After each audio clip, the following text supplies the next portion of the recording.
Hey there, friend. Yes, you, the one watching this right now, maybe with the lights dimmed low and a cup of something warm in your hands because the day has left you feeling a little empty inside. Maybe you've been scrolling through stories like this because your own heart has taken a few too many hits, or perhaps you're smiling softly, remembering that one person who made you believe in second chances again. Whatever brought you here tonight, I want you to stay with me until the very last word. Lean in close, because this isn't just any tale. This is the story that starts with a single, trembling question in the pouring rain: is there room in your bed? And my answer that changed everything: yes, but do you want to stay with me forever? Stick around, because by the time we reach the end, you're going to feel something stir in your chest, a quiet hope that love isn't a fairy tale, that it can find you when you least expect it, and that sometimes the bravest thing you'll ever do is open the door. This is our story. Let's begin. I never thought my life would turn on a single knock at the door. Back then, in the misty streets of Portland, I was just a 32-year-old guy named Alex who had learned to keep his heart locked tighter than the deadbolt on my apartment. 2 years earlier, my fiancée had walked out without a word, leaving behind nothing but a half-empty closet and the echo of promises we'd never keep. Since that day, I'd built a quiet routine that felt safe: mornings at the corner coffee shop with a black Americano and a book I barely read, afternoons coding from home for a tech firm that paid the bills but never touched my soul, and nights alone with the rain tapping against the windows like old regrets. I told myself I was fine. I told myself forever was for other people, people who hadn't been broken enough to know better. Then came the Tuesday that felt like every other Tuesday, until it didn't. The coffee shop was crowded with the usual fog-dampened crowd, steam rising from mugs like whispered secrets. I was reaching for my usual table by the window when I collided with her, literally. My cup tipped, hot coffee splashed across the front of her cream-colored sweater, and she let out a soft gasp that somehow sounded more surprised than angry. She was soaking wet already from the drizzle outside, dark hair clinging to her cheeks in delicate strands, and those eyes, deep hazel flecked with gold, looked up at me with a mix of embarrassment and something else I couldn't quite name. Vulnerability, maybe. Or exhaustion. "I'm so sorry," I stammered, grabbing napkins from the counter like they could fix everything. I wasn't watching where I was going. She laughed, a small, musical sound that cut through the cafe noise, and waved it off. "It's okay. This sweater was already ruined by the rain. I'm Meline, by the way. New to the neighborhood.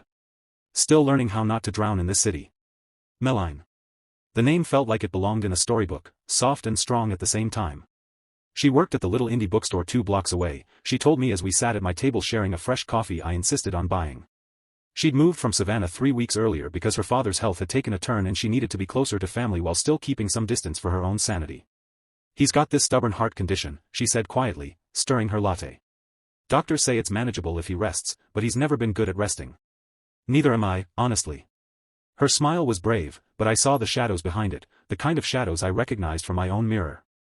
We talked for 2 hours that first day, the kind of conversation that flows so easily you forget time exists. She loved old poetry and rainy days that made the world feel intimate. I admitted I'd been writing half-finished songs in notebooks I never showed anyone. She teased me about my brooding coder vibe, and I teased her back about the way she organized the bookstore shelves by color instead of genre. When we finally stepped outside, the rain had eased to a mist, and she gave me her number with a shy glance. "In case you ever need a book recommendation, or another coffee disaster." From that moment, something in me shifted. We became friends in the way that feels both sudden and inevitable, texting late into the night about nothing and everything, meeting for walks along the river when the sun peeked through the clouds, sharing takeout on my tiny balcony while the city hummed below. Meline was fiercely independent, the kind of woman who had rebuilt herself after a brutal breakup that left her questioning her worth. Her ex had made her feel small, disposable, until she'd walked away with nothing but her dignity and a promise to never need anyone again. Yet here she was, letting me in little by little, telling me about the nights she cried alone after visiting her father in the hospital, about how his frail voice still called her his brave girl even when she didn't feel brave at all. I opened up too, in ways I hadn't with anyone since my own heartbreak. I told her about the empty side of the bed that still felt too big, about the way I'd stopped believing anyone would choose to stay through the hard parts. She listened without fixing me, just held my hand across the table one evening and said, "Sometimes staying isn't about being perfect.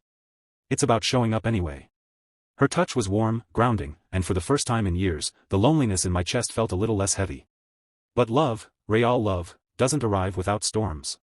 As weeks turned into months, our friendship deepened into something neither of us named out loud. We'd linger at her bookstore after closing, reading passages from old novels by candlelight when the power flickered. We'd cook simple dinners in my kitchen, her laughter filling the space like sunlight. Yet there were moments when fear crept in. I'd catch her staring out the window during a rainstorm, her shoulders tense, and know she was thinking about her father's next appointment or the life she'd left behind in Savannah. I'd hesitate to pull her close, terrified that saying the words, "I'm falling for you," would scare her away the way it had scared me once. The night everything broke open started like any other.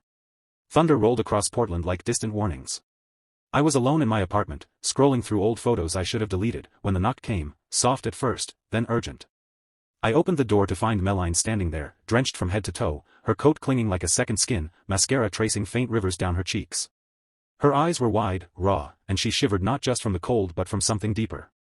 "Alex," she whispered, voice cracking like fragile glass, is there room in your bed tonight? I can't be alone right now. Not after the call from the hospital. Dad's, he's worse. I just need to feel safe for a little while." My heart slammed against my ribs. In that moment, every wall I'd built cracked wide open. I could have said yes and left it at comfort, at friendship with benefits, at temporary shelter from the storm. But looking into her eyes that had seen too much loss and still chose to hope, I knew I couldn't offer anything less than everything. I stepped aside, gently took her wet coat, and wrapped her in the softest blanket I owned. Then I said the words that would change both our lives forever. "Yes, there's room. There will always be room. But Meline, do you want to stay with me forever?" Her breath caught. Tears mixed with rain on her face as she searched my eyes for the truth. And in that soaked, trembling silence, our story truly began, not with grand promises, but with the quiet courage of two broken hearts deciding to build something whole. The days that followed that rainy night were a beautiful kind of chaos. Meline stayed, not just that night, but every night after in small, tentative ways. She left her toothbrush in my bathroom, her favorite book stacked on my shelf, her laughter echoing through rooms that had been silent for too long. We didn't rush into labels or plans, we simply showed up for each other. Mornings became rituals of shared coffee and quiet conversations about her father's treatment. I started driving her to hospital visits in Savannah on weekends, holding her hand through the long drives while she talked about childhood memories that made her smile and cry at the same time. Her dad, a gentleman with a storyteller's voice, took one look at me during our first visit and said, "Son, if you're here to stay, you'd better mean it.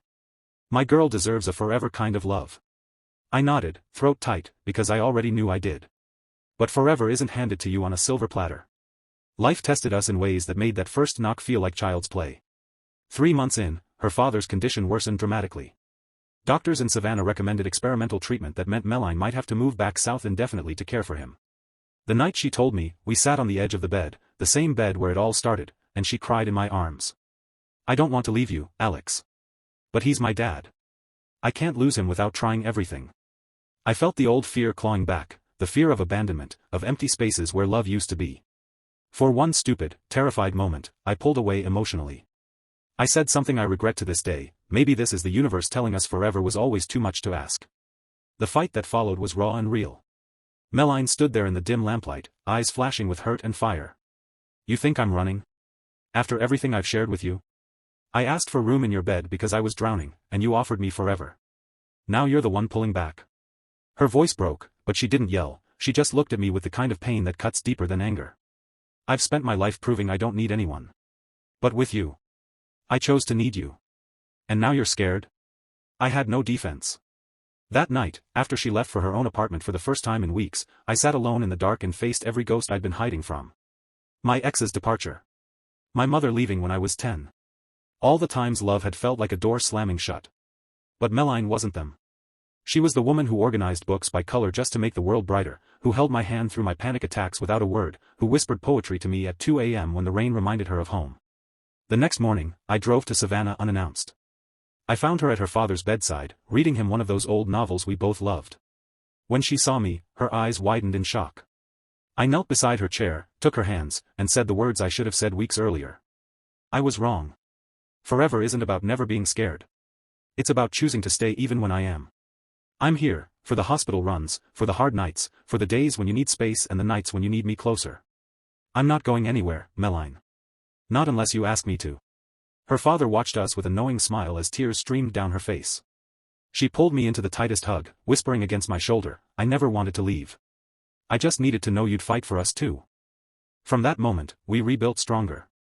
I transferred to a remote position so we could split time between Portland and Savannah. We faced more storms, my own health scare that left me scared and vulnerable, her moments of doubt when old wounds whispered she wasn't enough, but each time, we chose the small acts that stitched us together. I learned to make her father's favorite tea exactly the way he liked it. She surprised me with handwritten lyrics to the half-finished songs in my notebooks. We danced in the kitchen during thunderstorms, turning fear into something sacred. A year later, on the anniversary of that first knock, I took her back to my apartment in Portland during another pouring rain. This time, she wasn't soaked and desperate, she was radiant, wearing the sweater I'd ruined with coffee all those months ago, now mended with love. I got down on one knee right there in the doorway and asked, Meline, you once asked if there was room in my bed. I said yes, but do you want to stay with me forever? For real this time, rings, vows, the whole beautiful mess. She laughed through happy tears, pulled me up, and kissed me like the world was ending and beginning all at once. Yes, she whispered. Forever started the night you opened that door. We got married 6 months later in a small ceremony in Savannah, her father walking her down the aisle with a strength we'd all prayed for. Today, years later, we still live between 2 cities, but our home is wherever we are together. The bed we share has seen laughter, tears, whispered dreams, and quiet mornings where we simply hold each other and remember. And here's the truth I want you to carry with you, friend, yes, you who stayed until the very end. Life will knock on your door in the middle of your own storms. It might come as a stranger with rain in their eyes, or a second chance you're scared to take, or a quiet voice inside asking if you're ready for forever. Don't just say yes to the moment. Say yes to the forever. Because love isn't about being unbreakable, it's about choosing to stay, to show up, to build something beautiful from the broken pieces. Meline and I didn't find perfection, we found each other. And if two scared, scarred hearts like ours could turn a rainy knock into a lifetime of mornings together, yours can too. So close this video with a little more hope in your chest. Open your door. Open your heart. Forever might just be waiting on the other side, soaked from the rain and asking to come in. Thank you for staying with me till the end. You're not alone. You never were.